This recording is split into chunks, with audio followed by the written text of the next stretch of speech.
offering my most humble pranams at Bhagwan's lotus feet. Respected elders, dear brothers and sisters, a loving Sairam to all of you, and welcome to today's Samarpan session. Arpan means to offer, and Samarpan means to offer ourselves, our mind, body and soul, to our Lord for all that He has given us, for all that He is giving us, and for all that He is going to give us. While I was pondering over the importance of Samarpan session, I remembered a bhajan which Swami quite often used to sing. Satsangatve nitsangatvam, nitsangatve nirmohatvam, nirmohatve nishaltatvam, nishaltatve jivan muktim. So Swami has clarified that to get jivan mukti, the first thing is to have satsang. And what is satsang? Satsang is to be with people who are focused on God, who have immense love for God, and who always talk about God.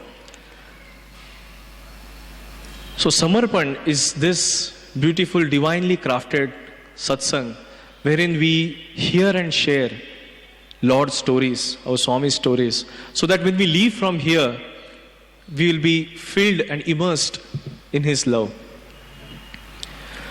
In today's Samarpan talk, we have our alumnus, Brother Abhimanyu Kaul, who is indeed a very inspiring person, and if I take liberty to say, a very charming person. Born in a Sai family, brother was blessed to join Swami's higher secondary school in grade 11, and he completed his master's in commerce in 1990. In this stay with Swami blessed him by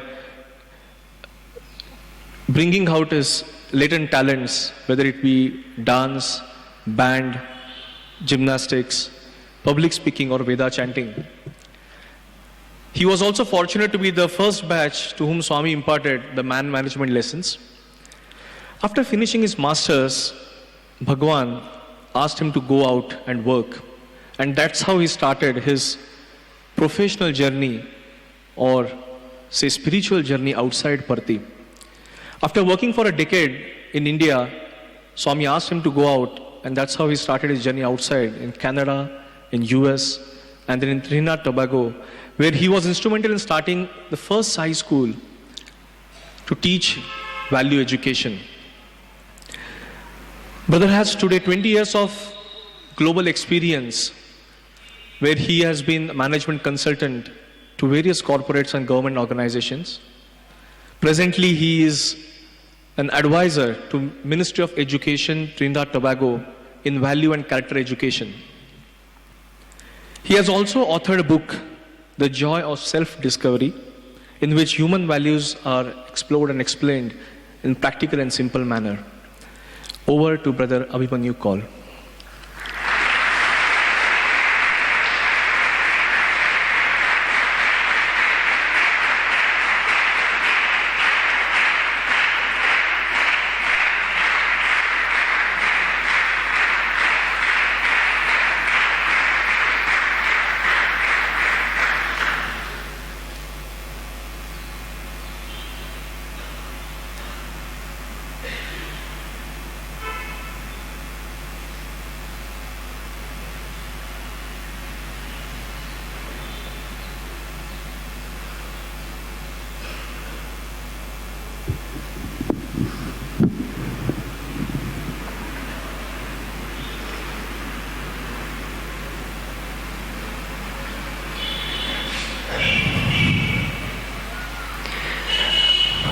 Om Shri Sai Ram. I offer my most humble and loving salutations at the lotus feet of my beloved Lord Bhagwan Shri Satya Sai Baba.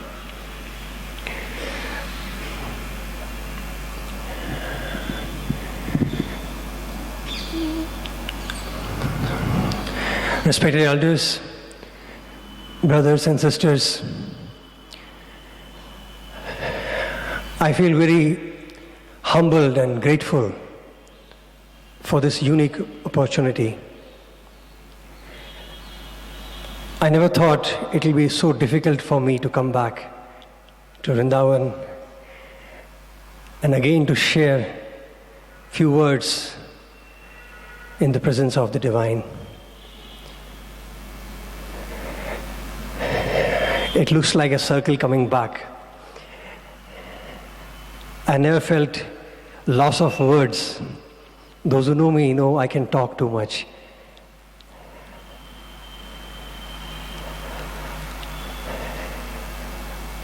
I always feel happy to talk about Swami, share our few days, few moments with the Lord, because while doing so, we have the blessed opportunity to think back, to recall those moments. And as Swami used to tell us, that each time you close your eyes and think of this moment, it'll fill you with the same joy as you experience. But I dare to say today, Swami, that each time I rethink about those incident moments with you, the joy seemed to be increasing. My journey with Bhagwan did start from a very birth, as my grandparents and parents were already been pulled with Bhagwan. But my real interaction started when I came to the portals of this institution. I know we are here to think about Bhagwan's movement, so I will jump into those stories for you because I'm getting so many thoughts in my head. Let me start the journey. When we started in 83, hostel was new. There were not many facilities. And we were already so-called very naughty boys from the outside. And we were tagged as North Indian boys. Now what does it mean? You can think yourself. But we were very dear to Lord.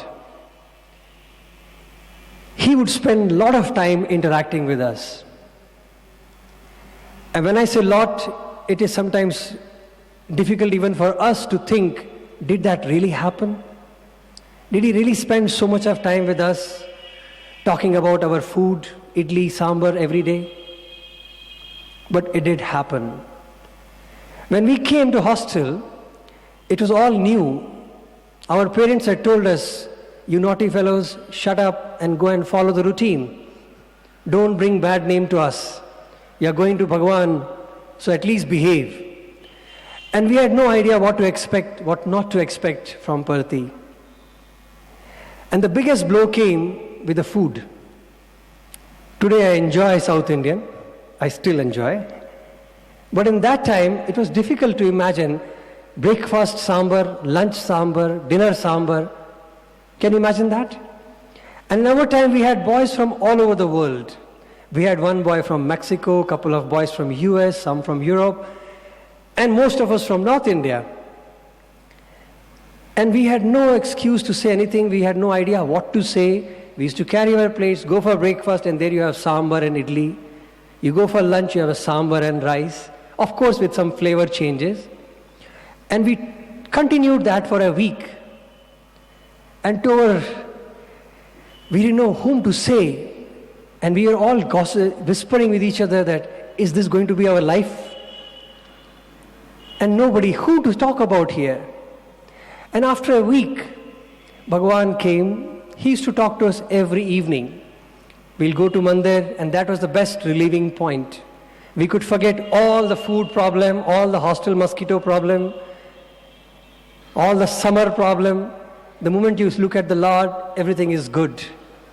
And when Swami would come and ask, boys, how are you? There was a chorus, very happy Swami. But there was some tinge of sadness inside, mainly because of food. After a week or 10 days, so Bhagwan came, he was standing in front of us. And he asked, how are you boys? We all screamed, very happy Swami. And Swami asked, how is the food? And you should have seen our faces. We didn't know what to say. There was somebody who asked about food, man. So we had a little smile on our faces. No response came in a loud manner. Swami again asked, Emra, how was food? Good, Swami, very good. We're trying to cover it up. Bhagavan, he had a knack. He goes totally physical at that level and he comes to us and says, what was the breakfast? So one boy, sambar idli, Swami. What was lunch? Sambar rice, Swami. The 2 sambars were enough for Swami to take the lead, and Swami called, Warden! Our warden used to sit at the back in those days. He came running, folded hands, he stood next to Swami. Swami, Warden, how are the boys? Very good, Swami. How's the food? Very, very good, Swami. What was breakfast? Idli sambar, Swami. He said, Buddhi letera. Swami said, don't you have brains? My children, my boys are from all over the world. They can't eat idli sambar every day. You must make something new. So warden said, yes, Swami, I will make something different. He said, what will you know? You are also from South India. You have no idea what to do. Can you imagine we listening to this conversation? It was such a joy in our heart. Wow, now Swami himself is taking our side. So we were ready to say now anything. And Swami told warden, you don't know anything, come with me. So he took him inside the room. After 10 minutes he came out. He had a paper in his hand and Bhagavan had made menu for us. He said, boys, I have made a menu for you. You can't imagine our joy. You can't even empathize with us. We were so thrilled. We never cared what we expect tomorrow morning. But what we got was amazing. We had parathas in the morning. Can you believe that? We had aloo ki sabzi in the breakfast. Then we had dal in the lunch. And with the curry, with the chapati. By the time evening came, you can expect, you know what to do. We were all ready to scream before the question came, how was the food? Swami came, he stood in front of us. He looked at us, we smiled. We are grinning actually, waiting for him to ask the question. And he said, how are you boys? And there was a scream, very happy Swami. How was the food? Noise level increased double. Very happy Swami. Swami said, yes. He called the warden again. Warden, so what is the menu for tomorrow? Warden said, Swami, I will repeat it. He said, hey, you can't give the same food every day. Come with me. And he took him inside. Made the menu for next day. He came out flashing it again to us and says, boys, I have made the menu for you for tomorrow. You can't imagine our joy. And next day we had Chinese for breakfast. We had another variety for lunch. And evening came, we were ready to scream again. And Swami made menu for 3 days. On third day he said, I have made the menu for a week now.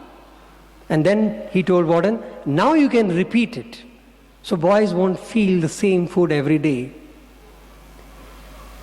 My dear brothers and sisters, the result was when we went home, most of us didn't like the food at home.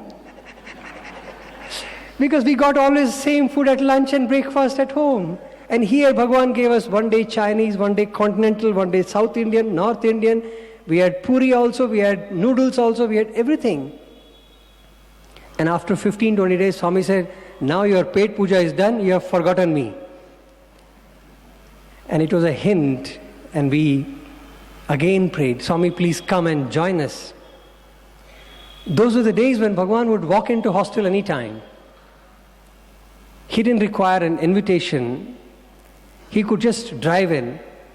But in those days, every month, at least once in a month, we would have formal invitation to Bhagavan, and Swami would come for a dinner to hostel.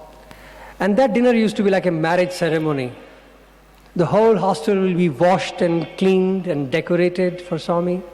All the floors will be decorated, because we never imagined which floor he can go, because everybody wanted him to come to his room. So all the rooms will be cleaned, a path made for Swami, so he could walk into the rooms and walk out of the rooms and everybody will feel happy. After years, I realized what we did, how inconsiderate we could be. When we joined, he was close to 60 years of age in physical terms. I'm still quite far from that age, but I know what it means to climb up 3 floors and come down and go up again for a call of everybody. But here was our Lord to give us joy. He would go to every room at a call of the student. He would say, Swami, I have made something in your altar. Come and see. He will come and see the altar. Try climbing these floors up and down 2 times. And you will say, hey, let's meet down A floor. And we made him climb. And he did it without a complaint, without a thought. And then he would come for dinner. And the dinner, as I told you, it was a festival in hostel. We would organize some plays, some music program, sometimes some drama, some skit. There were a variety of items. And we used to have almost 21 items to eat. It was difficult at that time to choose what to eat, what not to eat. And we never fought for the lunch because we had batch-wise sessions with Swami. So all of us could get a chance to eat with Swami. And we would sit down and Swami would come. He would not eat much, but he would do the formality of eating. And once he will finish, he will walk around in the lines. And we would be trying to finish fast so that we can catch one more glimpse before he leaves. But the joy of being with the Lord was amazing. We never realized what was he doing to us. I wish the amount of understanding we have got today, I had it when he was physically available to us. Maybe we would have enjoyed him a little better. We would have asked him some pertinent questions. But I guess we were destined to be frogs in the well. He would always tease us that you are like frogs sitting around the lotus but without knowing the value of it. And he would literally say, look at the devotees from foreign, look at them. They are like honeybees. They come, they take the honey and fly off. You fellows, you sit next to the lotus and do tar every day. You don't know the value. But I guess, Bhagavan, if we knew, we would not be playing with you. We could not have made fun and enjoyment with you. Can you imagine asking God to come, sit down, Swami, go there, wait for me? Can you do that to God? Because the moment you get that realization that He is, everything pauses. You sit quiet, you enjoy Him. But He wanted to have this crazy interaction with us, and He did that.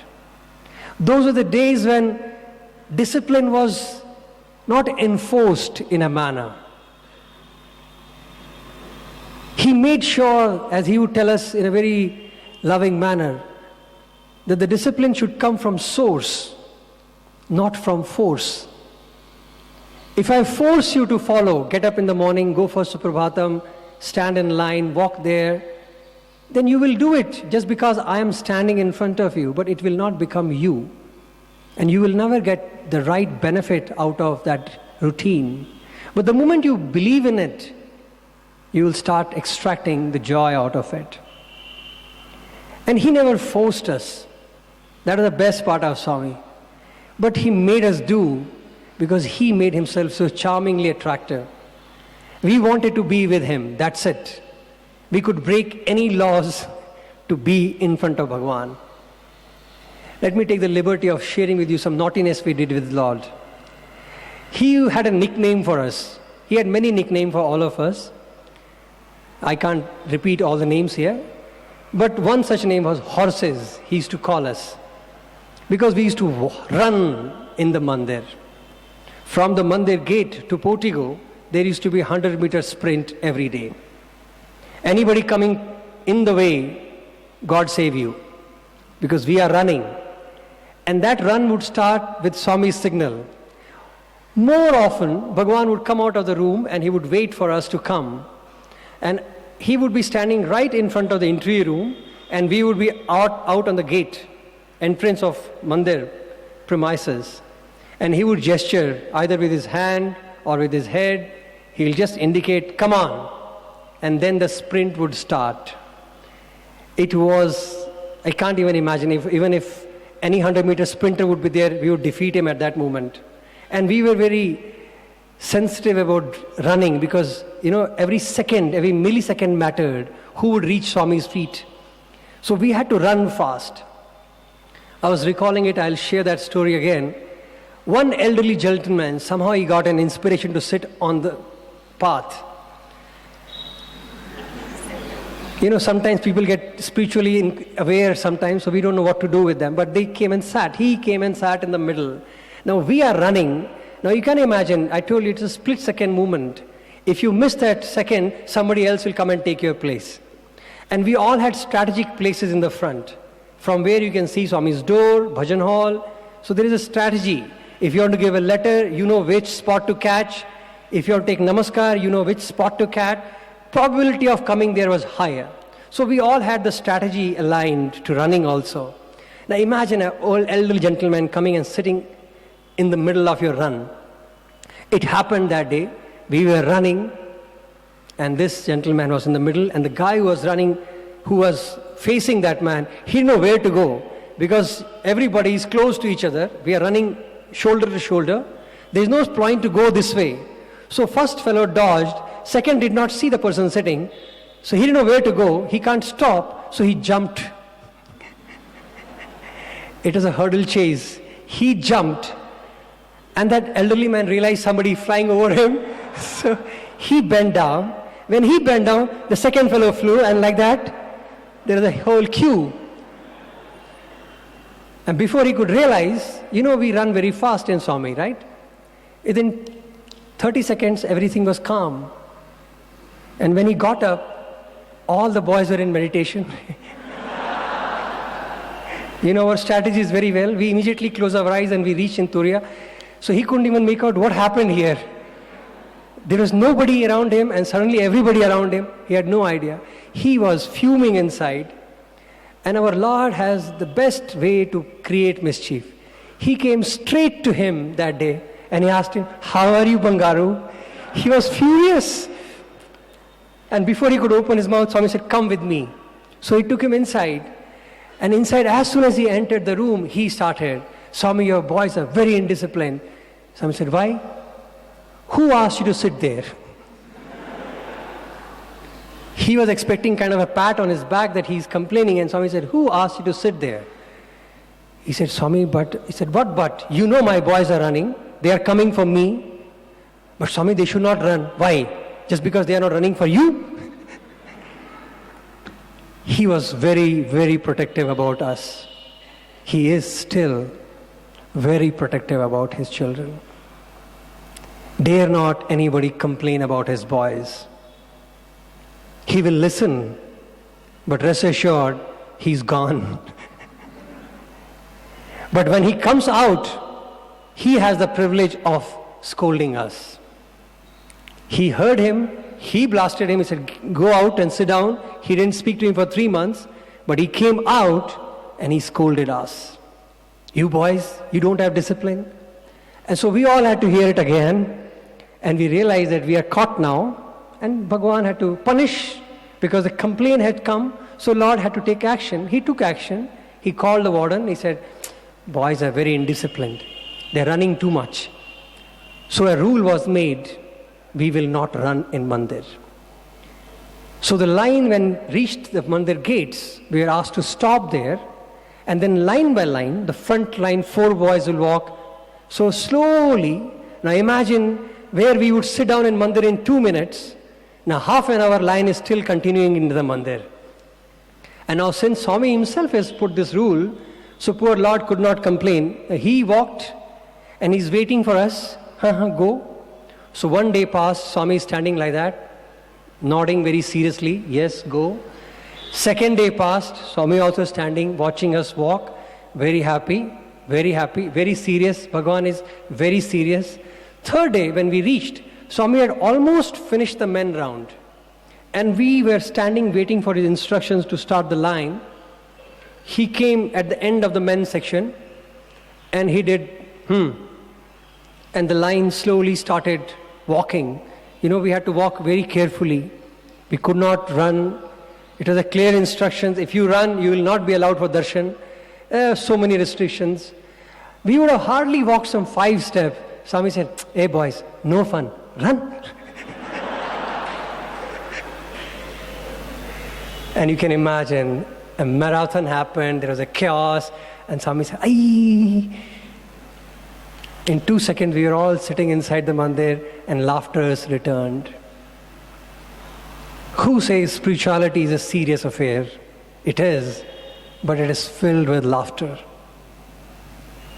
The best session was in the evening with Bhagwan. I don't remember in those days any evening when we had not laughed heartily with him. He made us laugh for many things. Starting from idli, he made us laugh.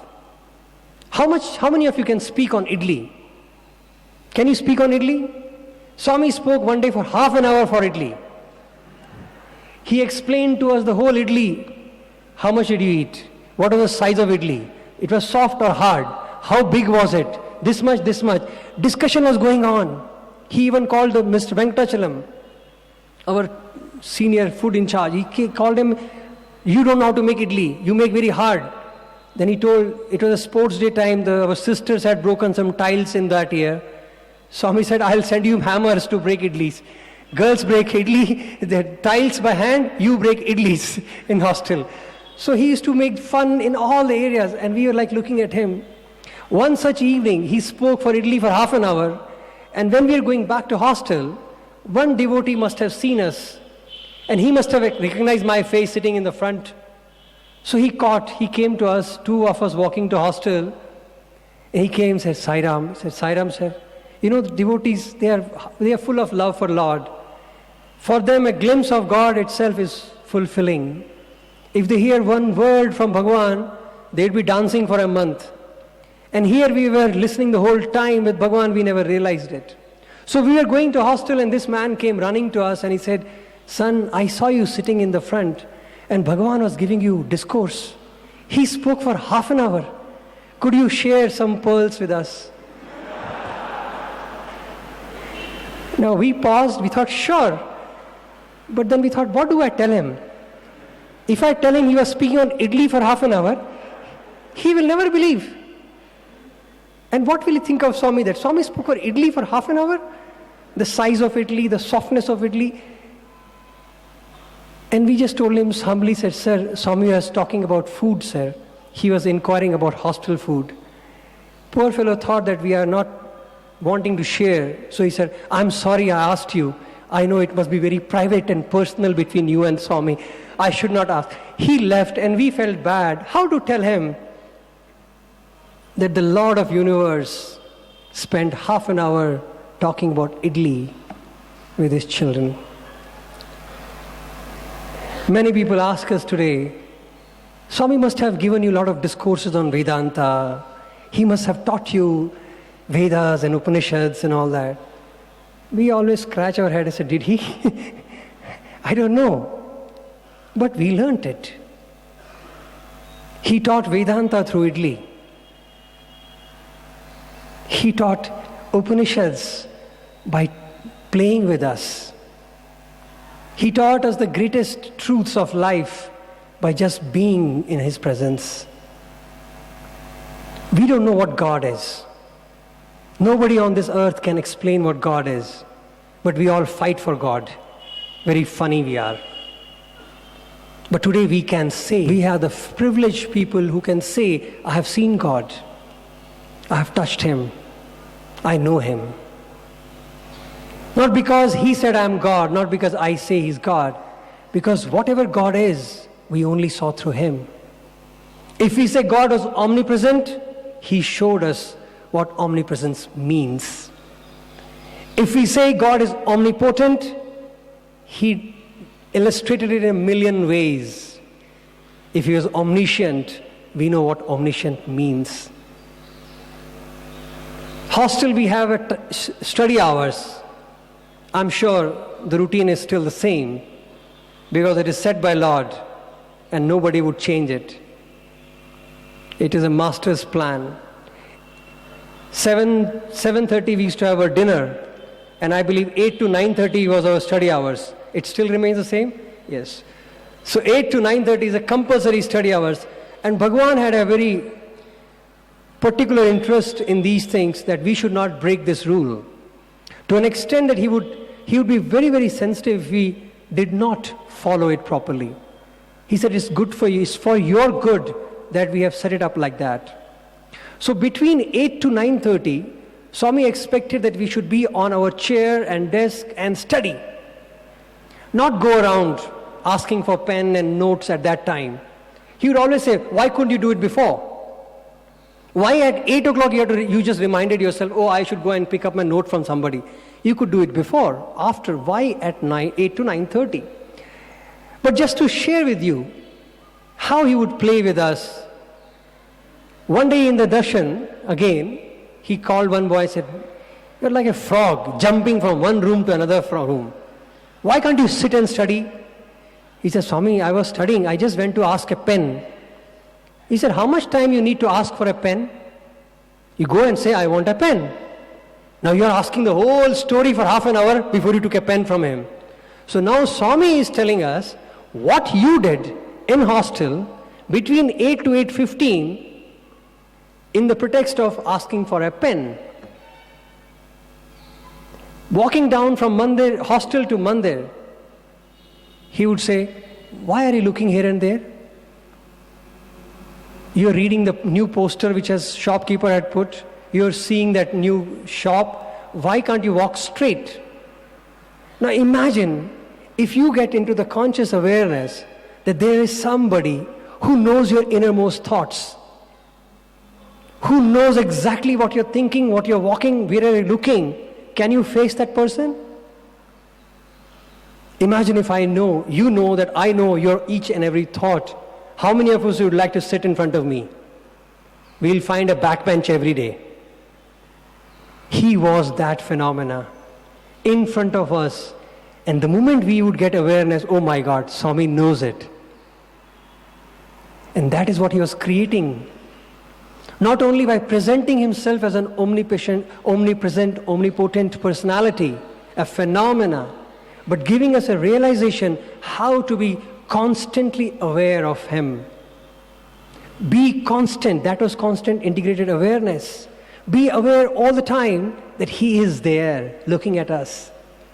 How should we conduct? And he would tell you how to walk. One day he lifted his robe up, because he used to always wear a robe which was almost a feet longer than him. My sisters can try walking with a gown longer than that, you'll trip 100 times. I have tried it, wearing a long robe, and see how much I can walk. And he used to walk fast with that. One day he lifted his robe and he showed how to walk. He said, some boys are funny, they walk with their feet apart. He said, why do you waste energy in that manner? You have to walk straight. I know most of you have not had the pleasure of seeing Bhagwan walk. But brothers, watch his videos. See how perfect he used to walk. He had a straight gait, straight. He would tell us, boys, sit straight. Your spinal cord is the unique gift in the whole creation. He says, sit so straight. If I hammer a nail on top, it should come out from bottom, not from side. Sit straight, because that is your backbone. That is what makes you a human, a different, a distinctive identity than animals. He would do that. He taught me in a group of 12 boys, public speaking. It was a blessing in disguise. It was a Dashera, I think in 1986. 7 days of Havan Swami does in the morning, and the evening, Bhagwan would normally give discourse. And some illustrious person would speak in front of him. Bhagwan that year said, I want my boys to be all-rounders. All my children should be all-rounders. They should be good in sports, they should be good in gymnastics, they should be good in speaking. he made our then Vice Chancellor, Mr. Saraf, he said, see to it that my boys become a good speaker. So he instituted a program in the institute. We are the unique institute in the world which has an assembly every day morning.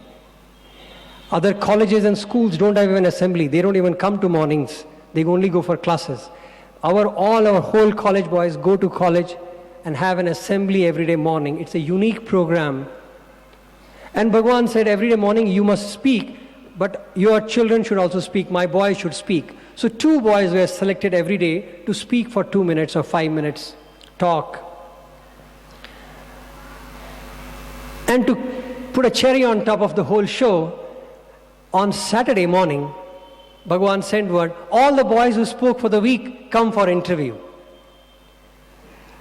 All the sleeping students woke up and said, my God, an opportunity to get an interview. So there was a huge queue. And your warden, Brother Ravi Kumar, he was in charge for organizing the speakers, if you recall it, sir. And there was a huge queue. For a month now, booking was done. Every day who wants to speak, not because they wanted to become speakers. Everybody wanted an interview. That's all it was. But somehow in my heart of heart, I never realized that I could speak in public. Because in my childhood, I had gone on stage to speak. I saw the audience. I got so nervous. My legs started shaking. I had to hold my legs. And I forgot what I had to speak. I cracked a joke and came down. So somehow in my heart, I had developed a thought that I could never be a speaker. So when this happened, I never went for speaking. Following week, Swami must have been monitoring who all are speaking next week also. On a Thursday evening, Bhagwan comes to me. I was sitting at the back in the portico and he came and he said, Nura, tum baat nahi karta? Don't you speak? Now for a moment I thought, I don't speak, I speak too much, but I didn't get the correlation there, what he meant. And he said, look, I'm giving chance to all the speakers. Not interested? And suddenly I realized, oh my God, he's given me an indication I should be inside. And he left. I'm searching for Mr. Ravi Kumar, sir. I went to him. I almost fell at his feet. That, sir, please squeeze me tomorrow morning. Because if I am not speaking tomorrow morning, I can't go in the evening this interview. It was a standing thing. All the boys who speak are allowed for interview. So I went and begged him. He said, Abhimanyu, are you crazy? I can't let you. There are already boys booked up. So I said, sir, Swami has told me, we have a very good strategy to speak. Sir, Swami's instruction. He said, sir, everybody Swami has said, you keep quiet. So he was very firm that he can't squeeze me in just because Swami has spoken to me in the portico. I said, sir, please do something, sir. Put third person. I was trying all my level best of strategy of convincing him. I said, sir, I'll speak only for 1 minute. I'll just go and say hello and come back, sir, but let me go inside. But he said, Abhimanyu, I can't change the rule for you. I can't let you. I said, sir, please try. I begged him. But he was also helpless. He said, I can't unless and until something else happens. You pray. In Parthi, we have a very nice strategy word. You pray. He has to do something. And I sincerely prayed. Because I knew that I have to be there in the morning. Because if I am not there, it is almost a disobedience for me. But him, as an administrator, he can't help it.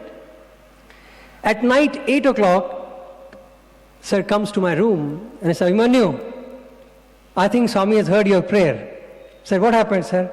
He said, one of the boys who was supposed to speak has fallen sick. So he called the Vice Chancellor to ask. Vice Chancellor said, you speak. So he said, sir, I have already spoken. Since Swami has told Abhimanyu, can he speak? So I got the permission to speak. And he said, Abhimanyu, get ready for tomorrow. I said, sir, I'm already ready. As if I was a great speaker, I had no clue what to do. I picked up a saint story and I read that story in the institute foyer. My job was not to become a public speaker. Whole intent was to be with Lord. And he became an instrument and he said, instead of me, you go and speak. I spoke, I told a story in the college, and evening I was in the room.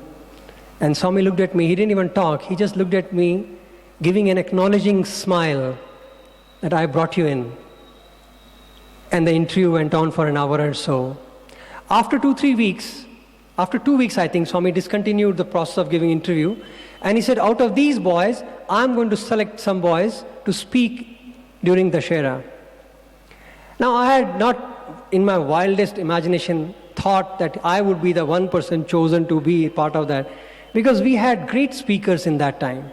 My seniors were amazing people.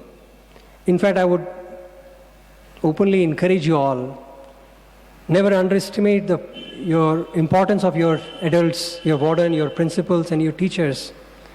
They are highly dedicated and blessed people.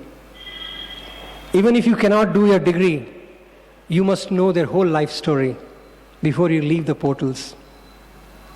That is the real knowledge, the real wealth of this place. Degrees will come to you. God will not. You have to make an effort for it. And then what happened was a very beautiful coincidence. Swami called all of us, and I was called in as one of the names. I'm cutting the story short.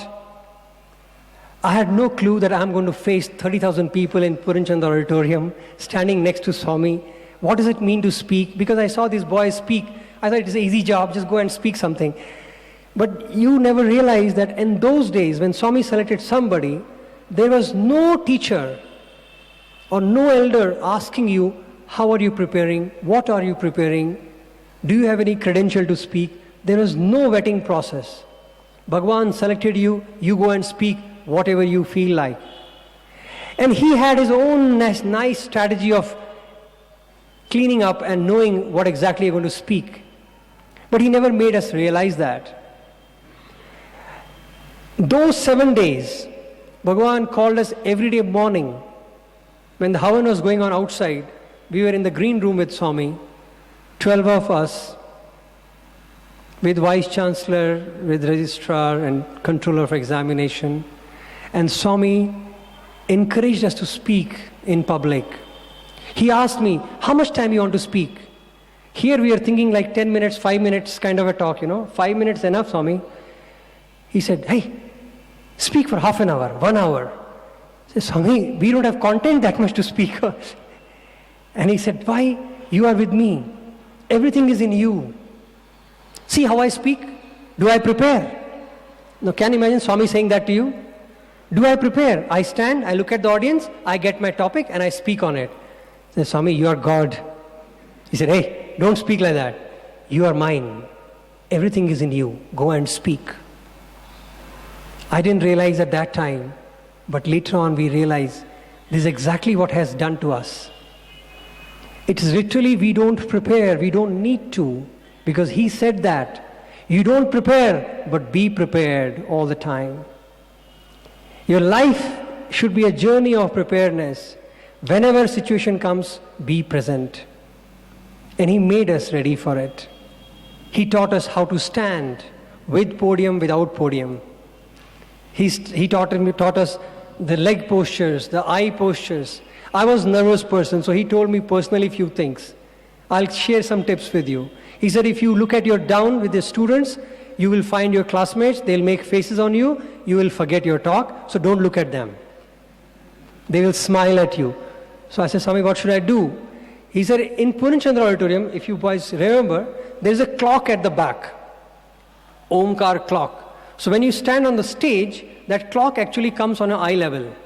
So Bhagwan said, if you stand there straight and look at the clock, you're actually looking at eye level, but for audience, it will appear as if you're looking at them.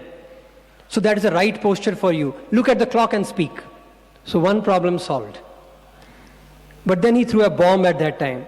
He said, boys, why do you need paper? I said, Swami, if you need some paper for clues, something, read it. He said, no, not good habit. My boys should speak without paper. So we said, Swami, we can carry some notes, small. He said, nothing. If you carry in your pocket, that tendency will be there to look. So no carrying paper. So can you imagine you going on the stage, facing 30, 40,000 people, Swami sitting next to you, and you have no escape now. And then as I was going out to speak, he came and told me, if you get nervous, I will leave the stage. I don't want my boys to be nervous. I said, Swami, no, what do I do? I don't have paper in my hand. I'm sure to get nervous. If I look at you, he said, don't look at me also. So I'm not supposed to look at him. I'm not supposed to carry the paper. And I'm not supposed to be nervous too. My dear brothers, one of my elder brothers in the hostel wrote a speech for me. I spent almost a month memorizing it, which I miserably failed. But in those days I had a habit of writing couplets in Urdu. So I wrote one couplet. And just one day before I told Swami, he asked me, what is your topic? I said, love. He said, hysteria. So I said, Swami, can I speak a couplet? He said, haan, bolo. Speak whatever you feel like. And I had planned it in such a way that I will speak a Urdu couplet, and I thought that there is a all Andhra crowd here. Nobody will understand that couplet. And I will continue with my memorized speech and finish it off. So when I spoke that couplet, I don't know how people understood, they started clapping. And they clapped for so long that I almost forgot my speech. I could not speak in between because they were clapping. The clap was going on for almost 30 seconds, 40 seconds, and I'm waiting, please keep quiet now, because I'm getting nervous. Swami was so happy to see the claps. He turned towards me. Now because I had an instruction that I should not look at him, so I was kind of looking from a side eye, and I saw him lifting his leg. I thought he's getting up because I'm starting getting nervous. And I spoke over the claps. What I spoke, God only saved me. I don't know what I spoke. But people, nobody understood. When Swami has to camouflage the whole thing, he'll give a beautiful smile to the audience. People will keep looking at his smile, they'll not bother what you are speaking. So he does that every time.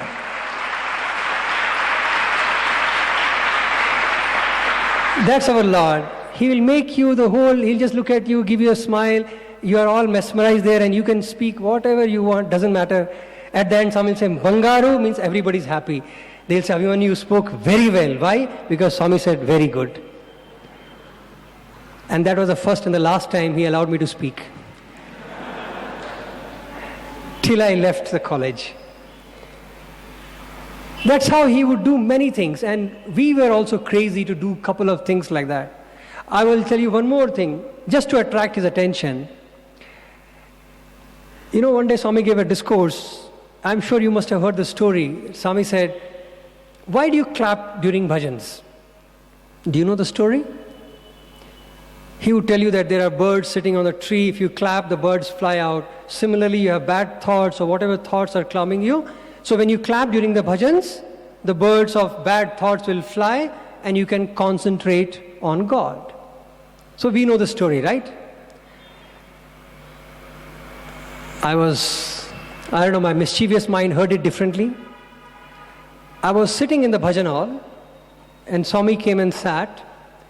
And sometimes happens that few days have passed when Swami has not given you a proper look. And we used to start feeling that as if Swami is avoiding you now. So we had to get his attention. And the trouble is, if Swami sees you are looking at him, he won't look at you. And if you are not looking at him, he will look at you. So it is a catch-22 all the time.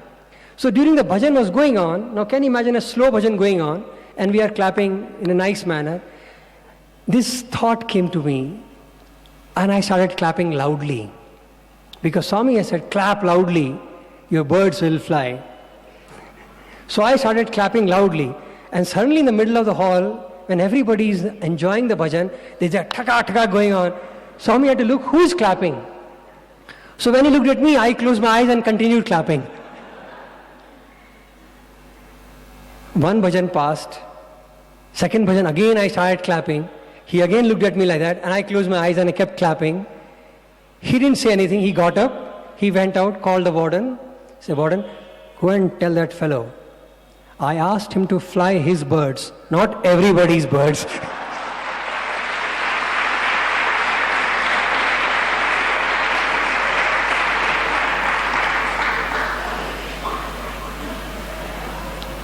Life is full of laughters.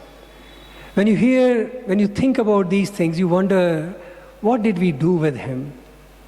One boy pasted a plaster on his nose and sat in the front. Swami came and said, "Hiya, what happened?" What happened? He's smiling. Swami said, "Buddhi leda, what happened to you?" He removed the plaster and he smiled at Swami. "Swami, you are not looking at me for a long time."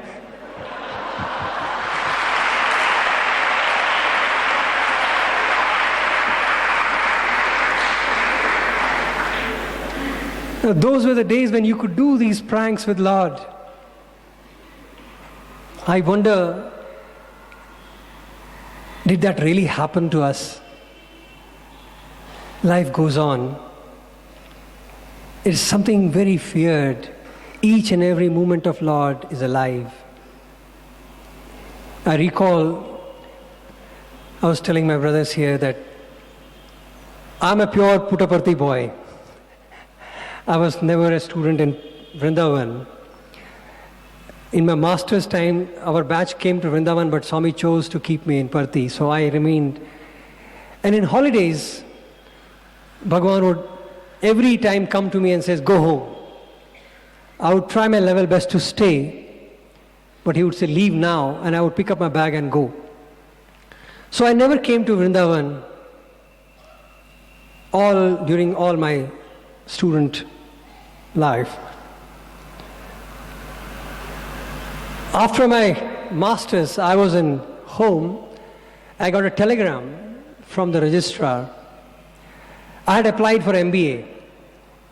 Any excuse to live here, So it was like, okay, master's have over, now 2 years of MBA, then maybe PhD. That was a trend in those days. Find an excuse to stay. That was it. So I had applied for MBA. I get a telegram. You are not required to appear for examinations, entrance exams. It's like, what? How can anybody stop you from taking an exam? So I came down to Puttaparthi. Bhagavan was in Whitefield at that time. I met the registrar that time and he said, "Abhimanyu, you have lived enough here, you know what to do. You have worked enough, you have studied enough, go and work." So I felt, how can anybody tell me that? I said, "Sir, you can fail me, but you can't stop me from taking an exam." He said, "Abhimanyu, you have stayed enough, you should know, leave." I said, "Okay, only master can say that, otherwise." So I came to Whitefield. That was my first introduction to Whitefield. Fortunately, I had still that label of student, so I went into the hostel. We were given a room, a sea floor, top corner room, because a summer course was about to happen here.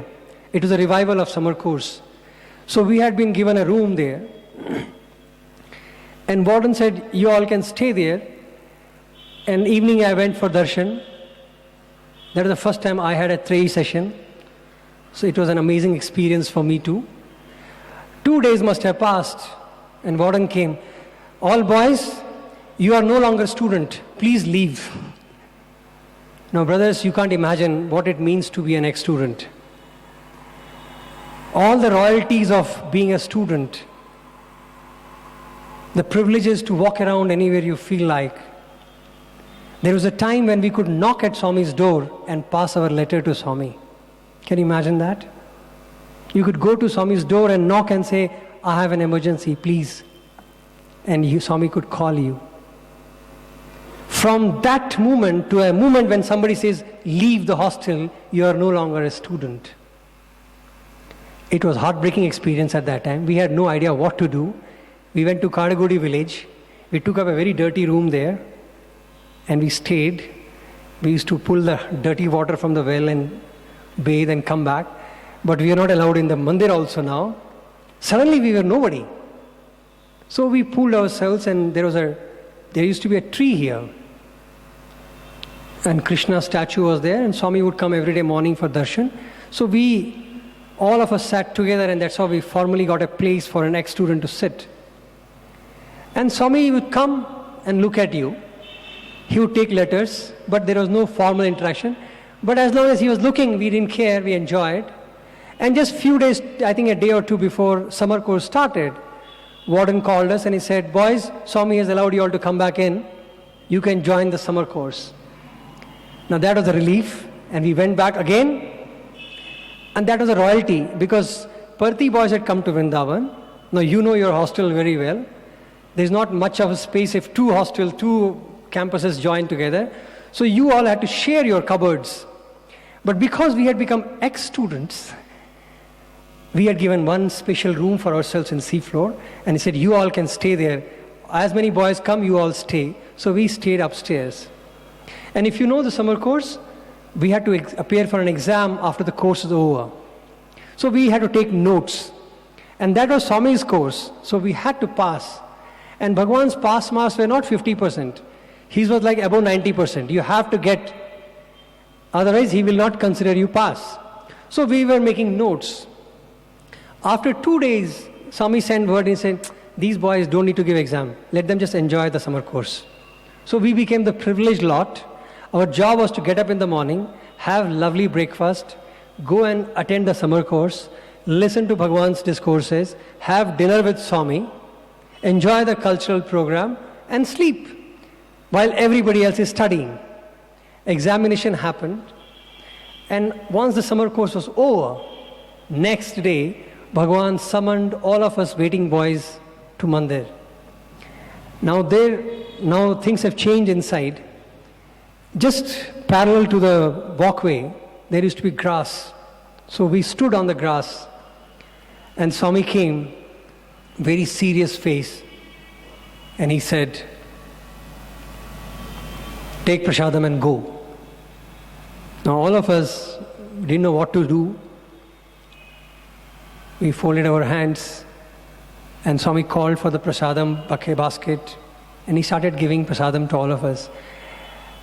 In my foolishness, or whatever you may call it, I said, I will not take. I folded my hand and said, I will not take. Swami said, take. I said, no. Because it was a sign of that I am willing to go. So I said, no. He said, if you don't take, I will never give you. I said, okay, then give. So he has all this, he can do whatever. So I took the prasadam, then Swami said, take namaskar. So all the boys jumped, and I said, I will not do. Again he looked at me and said, if you don't take namaskar, I will never give you namaskar. So I again jumped, I took namaskar, and he said, follow me, and I will guide you. He said, if you can't follow this much instruction, how will you follow rest of your life? It was a hard decision, but I followed Bhagwan. I said, okay. He gave me a very nice farewell. And then he said, leave now, go and work, you have studied enough. Whenever you come back, whenever you need me, I'll be there. And whenever you come, I will talk to you. Brothers, from 1990 till date, whenever I have come back and met Bhagwan physically, he has acknowledged my presence. He has guided me.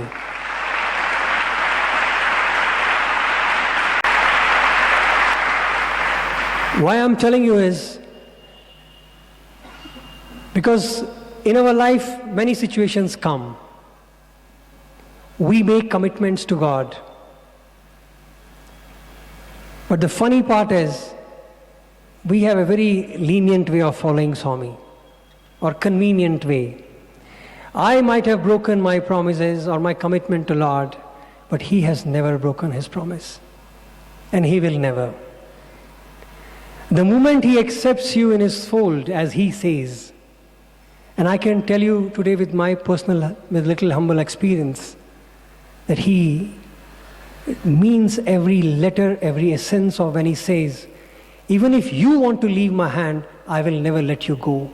He means it. And He has proven it ample times. Wherever in the world we may be, whenever there is a need, He appears.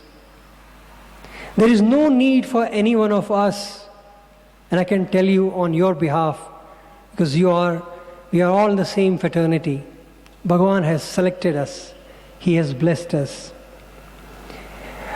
Our journey has changed slightly. There might have been a time when you became a Sai student by just joining the portals of this institution. But I feel there is a distinction which we need to acknowledge and understand.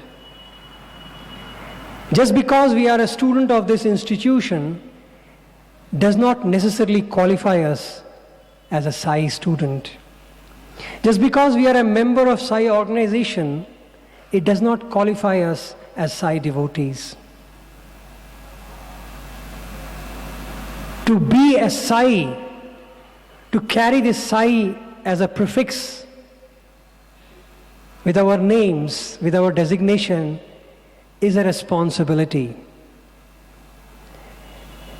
It's like if you are born in the house of a musician, it is easy to become a musician. If you are born in the house of a doctor, because you can become a doctor easily because the environment is such, your motivations are such, your inspirations are such, you will become. But it does not mean that every son or a daughter of a doctor will become a doctor. They also have to work hard for it. A sarod player's son cannot become a sarod player by sitting there. He has to practice himself day in and day out. He has to give his time. He has the greatest benefit of looking at his dad and saying, okay, that's how the maestro plays. That's all the benefit. But how much you extract from the master and make it yours depends on the son. Similarly, I feel just by being a Sai student or a student of the portal does not qualify us to become a Sai student. The master stood in front of us and showed us how to live. Just by looking at him, we have the confidence to say to the world, I know what God is. I have seen God. Vivekananda traveled the whole length and breadth of the country looking for this answer, asking everybody possible, have you seen God? And nobody could tell him yes.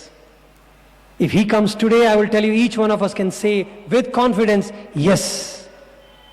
And we can tell him with confidence, why? And I feel that is our journey in a true essence. When we were with him, we took it for granted. The knowledge comes so easy to us that we don't even realize what we have. The moment we start sharing this knowledge with others, then we realize how much he has given us. And that makes us more humble because it carries a lot of responsibilities on our shoulders. You have no excuse to say that, brother, you were there when Swami was physically available. Today we don't. Whatever stories I have told you, my dear brothers and sisters, they have not happened to me. They happened with me. Valmiki, who wrote the Ramayana, never saw Ram all his life, actually. But he became the greatest storyteller of Ramayana. It is not important how close you have lived with Lord. It is important how dearly you have followed him. And we all have this duty-bound responsibility that we need to understand our master. We need to know our master. Who was this phenomena? What was this? A 5'4" who could walk and create waves. With his smile, he could mesmerize people. Have you ever seen people doing, shh, keep quiet, Swami has come? He would just step out and all the crowd will go silent. What was the power? One person went to Swami and said, Swami, I've heard you enough. I know what you're saying is true. I also believe I'm God. You know, sometimes we have this spiritual, he said, Swami, I'm God too. Swami said, very good, go and give darshan.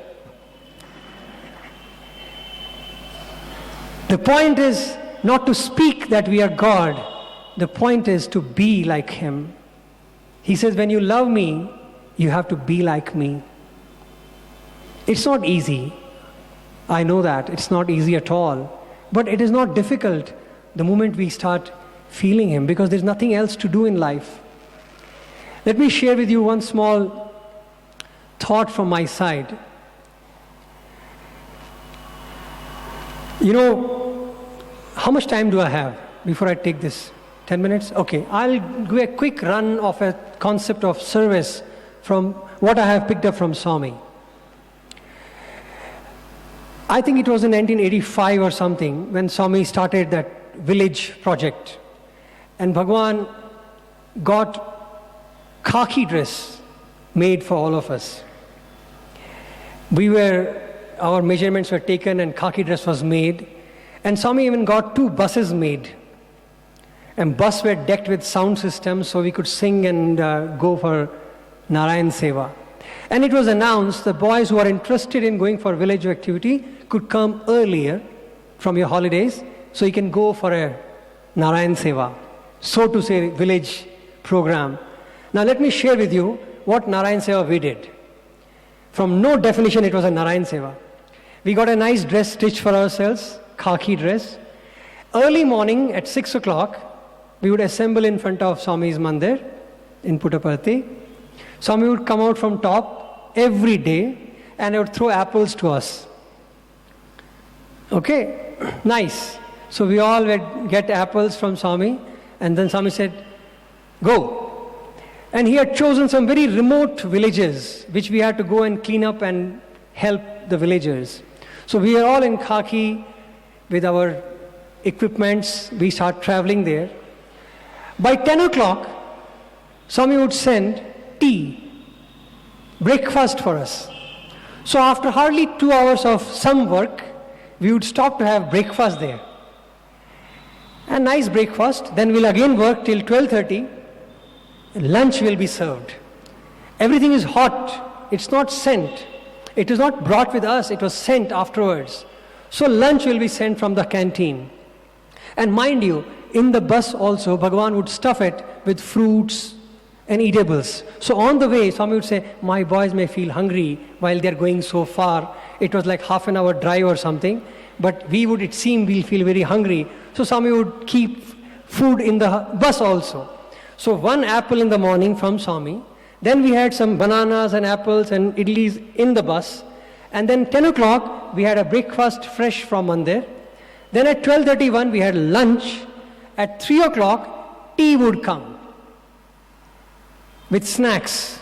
And many times, Swami himself would come to give us some apple in those days mangoes were there. So he'll give mangoes. That's how we did our Narayan Seva. Can you imagine that? In which angle it was seeming like we are doing some service. We had a picnic. But we were having fun. And Swami would come, and when we finished that, it was a karama driving with Swami, Swami's car in the front, driving through the mountain range, and he would roll his window down and wave his handkerchief out. It was a drive of a lifetime. And come back to Mandir. And when you reach Mandir in the evening, he would be again waiting for us with some fruits. My boys are so tired, they worked the whole day, so they must be given something to eat again. And then we had a special lunch in the canteen.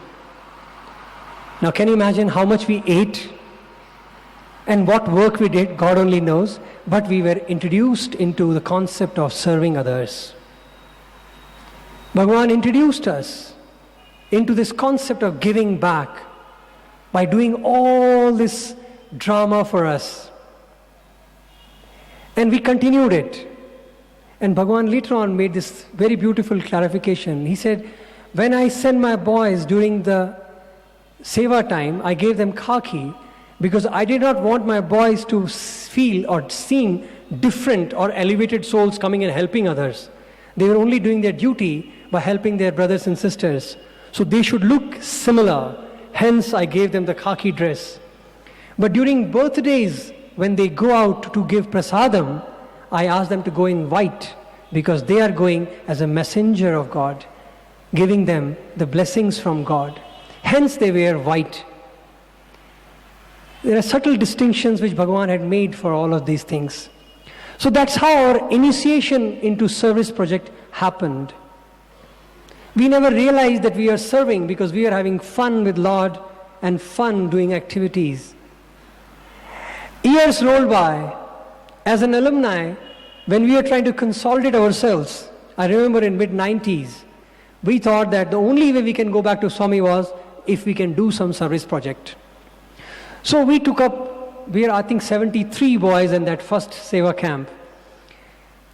And we took up a village which was hardly 10-12 kilometers away from Puttaparthi. Seemingly, that whole cluster of 5-7 villages were left out by the water project of Bhagwan. So they were left in that middle. They had no road, they had broken temple, broken school, no first aid, and no road connecting to the highway. So when we identified that, we thought this is the best thing. If we can help these villages, at least we will have some qualification to go to Bhagwan and say, Swami, we have come. Because we are used to pampering. So we thought that if we do this Narayan Seva, we'll have a qualification to go and tell Swami, Swami, Pad Namaskar, and talk to us again. Because we have done something great. So we finished that. In 2 days, we revamped the whole village. You won't believe it. The village had a road. Our brothers were all in good position, so we got a school done for them. We appointed a teacher in that 2 days. Everything, a medical, a school, a dispensary was opened, a road connectivity happened. We cleaned up the whole village and made a little kacha road for them. Every drama was done. And the village said that now we don't have water. I said, that is beyond us. So we called the whole village to Mandir. We did a strategy. We thought we are too smart. We booked up 2 buses. We pulled all the villagers in the bus and said, come and have darshan of Swami. Because we thought, looking at them, at least ice could break and Swami could talk to us. So they were made to sit in the darshan. Swami went straight to the villagers and smiled and said, mind you, he wasn't talking to us. He wasn't even looking at us at that time. But he goes straight to the villagers and said, so did my boys help you all? I had sent them to help you. Did they do? Said, yes, Swami, they did everything. Very good. If you need anything, tell them. They will help you further also. But to us, he was not even looking at. So after doing that, he comes and villager asked, Swami, we don't have water. Standing there, he called the engineer. And he said, within 15 days, this cluster of village should have the water. He ran from there immediately to give report to Swami by evening. And within 15 days, that cluster of village had water. Bhagwan came from there and he was crossing us and we were struggling to get up on our knees, trying to stop Swami. We're trying there our best, Swami, Swami, Swami. You know our style of saying, Swami, Swami, Swami. And Swami stopped very seriously. He looked at us. The way he gave a look, half of us sat down immediately. It's difficult to face Swami when he's not responding in our expected manner. And he said, Emra. It was a very firm voice. So the front boys who were seemingly very confident to speak to Swami, all our voices choked. Somebody from behind squeaked, Swami, we did Seva Swami. So, we had never heard so from Swami after doing Narayan Seva. And he became so serious. He said, so? So means what? Swami, we did that village, we were just scrambling our words, some village. That's your duty. If you don't do your duty, you're not a human being. So what are you mentioning about? I said, okay. From a time to get a Pad Namaskar, get a fruit 4 times a day, get a dress, to an asking that, Swami, why are you talking? And then somebody squeezed from behind, Swami, Pad Namaskar, Swami. We thought, now no conversation is possible. At least can we squeeze a Namaskar? Because that was our kind of unsaid privilege. Swami, Pad Namaskar. And Swami said, why? Now that why nobody had ever asked us, we had no answer. And Swami looked at us and said, do you brush your teeth? Now how is brushing the teeth connected to taking Pad Namaskar and doing Seva? We had no answer. We were sinking inside actually when he himself responded. He said, as you brush, so you should serve. What is the big deal? So should I give you Pad Namaskar for every day you brush? So should I tell you every time you did brushing? Now take namaskar. So we were like shocked. Can you imagine what a training? Initiation into service was so pampered, full of toys and gifts. And now he's telling us that even to think about service that we have done, which means we haven't done. And what we are doing is supposed to be our duty. So why should we even talk about it? You done it, you forget it. And he stood there for half an hour explaining to us what service is. It was amazing to hear Bhagavan, and we were all shocked. We had no words to even ask him after that, Swami Pad Namaskar. Because with what right could we ask the Lord for something which was so very natural and duty bound for us to do? And he said, the moment you think that you have done service, you haven't done service. It has to become part of our nature, growing up, living, that what we do, world should say that you are serving. For us, it should become our lifestyle. And he left. All discourse was nice, we were happy, but there was a tinge of pain that Swami Pad Namaskar, because we are his children. We never dared to ask him after that. Bhajan started and he came back. He came and stood in front of us and he said, Tisko. Because he knew. And we all jumped, we took Pad Namaskar. When we were getting up from him, he looked at and said, boys, you take care of my work, I will take care of you. These are very profound statements from our Lord, and it's a fact. Every second of our life, we can experience this phenomena. We don't need anything, any medium, any mediatory, anybody to tell me what God is. Close your eyes and you can see Him. In the World Youth Conference, he said, in 11 seconds, if you can concentrate, I will manifest. I've been still trying, can't get hold of the 11 seconds. At the end, let me thank you all. I am really humble and grateful to Bhagavan and my seniors for giving me this beautiful occasion and opportunity to come and share these few thoughts. It is really coming home. Thank you very much, Sai Ram.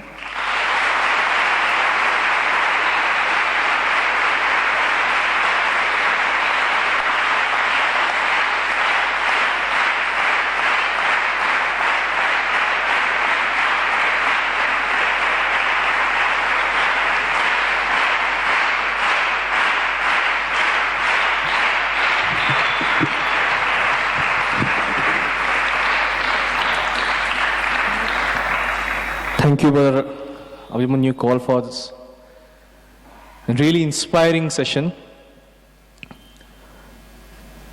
Brother really took us through the lighter note to a very higher note, I should say.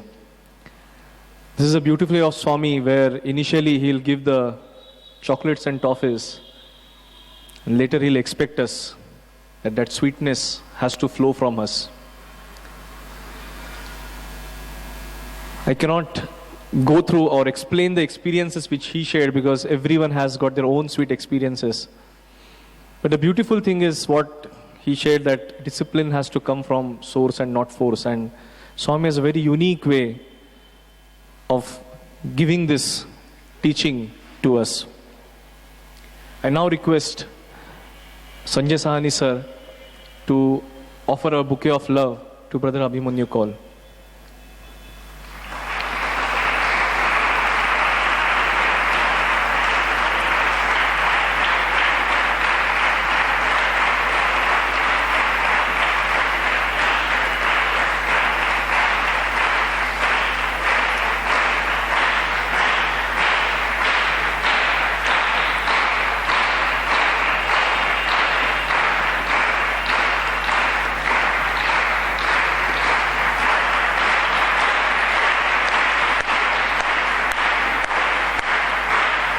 I request Ravi Kumar sir to offer our token of love to Brother Abhimanyu Kaul.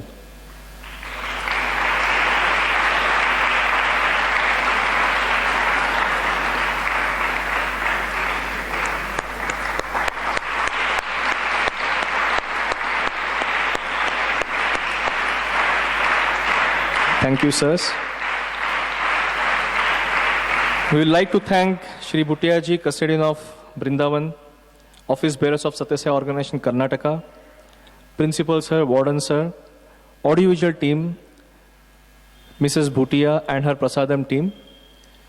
Above all, thanks to all of you in the audience for making this session wonderful and divine. Most important, thank you, Swami, for being here, for blessing us, and do bless us with all such beautiful sessions in future. Next Sunday, we'll have on 27th December 4th to 6:30 p.m. a musical offering by Gana Pravina Sai Sisters as part of One with Sai program. On 3rd of January, there will be a monthly medical camp. On 17th of January, we'll have next Samarpan session. Dinner prasadam will be served after Aarti. Request you all to partake the same before you leave. I request Brother Abhimanyu to offer Mangala Aarti to Swami.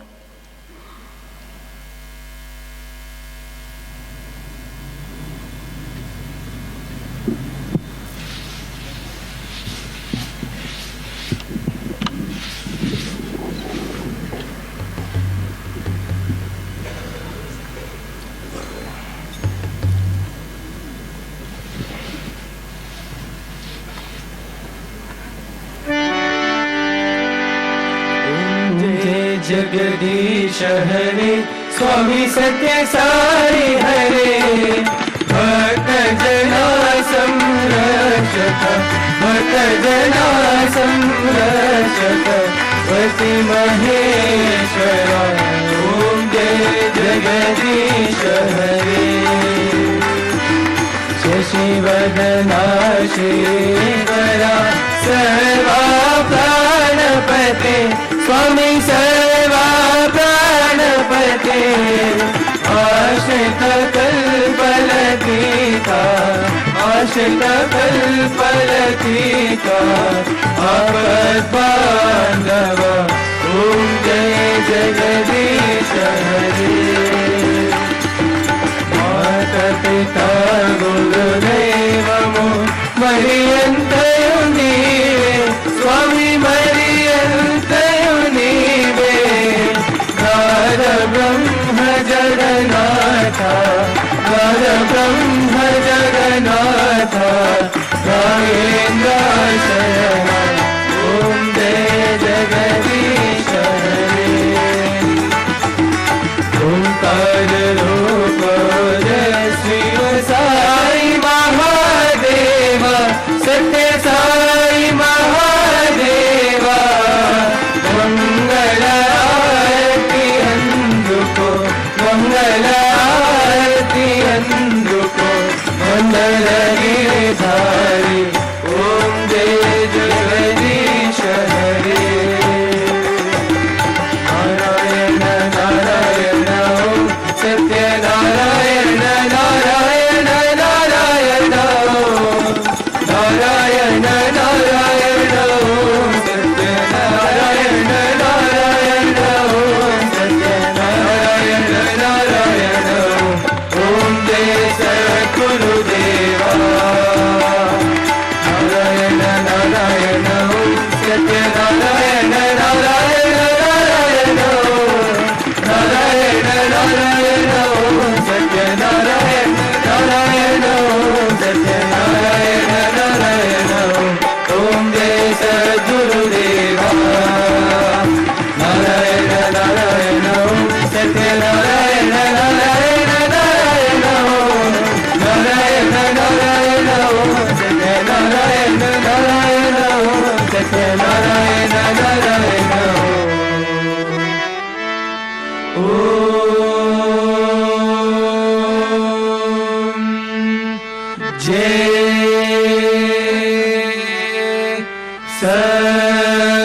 सद्गुरुदेवा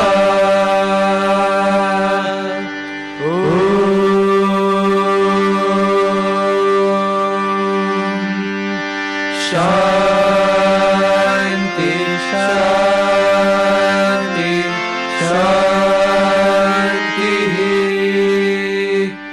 समस्त लोका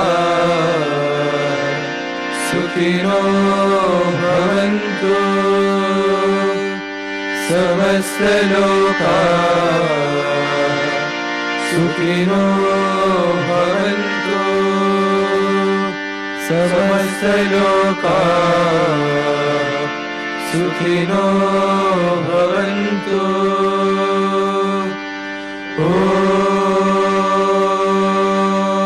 ॐ शान्ति शान्ति शान्तिः जय बोलो भगवान श्री सत्य साई बाबा जी की जय।